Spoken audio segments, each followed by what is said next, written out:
السلام علیکم بچوں، آج ہم آپ کو دین اسلام کے بارے میں بتاتے ہیں۔ دین اسلام اللہ کا مذہب ہے، اللہ کا بتایا ہوا دین ہے،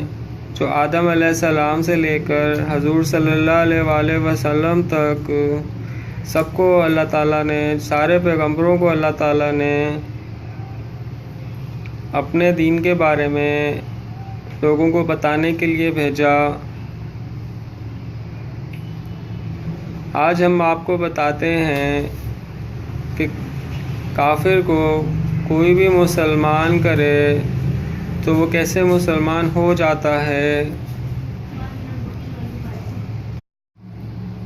دیکھیں، مثال کے طور پہ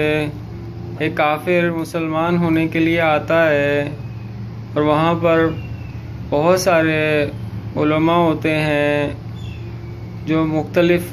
مسلکوں سے تعلق رکھتے ہیں۔ یہ کافر ان کے پاس مثال کے طور پہ مسلمان ہونے کے لیے آتا ہے کہ میں مسلمان ہونا چاہتا ہوں، آپ مجھے مسلمان کیجئے۔ بچوں، یہ کافر مثال کے طور پہ یہ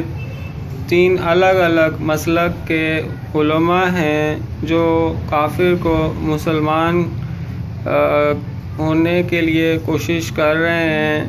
اور وہ کافر مسلمان ہونا چاہتا ہے۔ ان سب علماء کا مسلک الگ الگ ہے، تو اب کافر کو مسلمان ہونا ہے، وہ کہتا ہے کہ مجھے مسلمان کیجئے۔ تو مسلمان ہونے کے لیے بتایا جاتا ہے کہ اللہ کو اپنا معبود ماننا ہوتا ہے، اللہ کے سوا کسی کی عبادت نہیں کرنی ہوتی ہے، اور محمد صلی اللہ علیہ وآلہ وسلم کو اپنا آخری رسول ماننا ہوتا ہے، یعنی لا الہ الا اللہ محمد رسول اللہ، اس کا اقرار دل سے اور زبان سے کرنا ہوتا ہے۔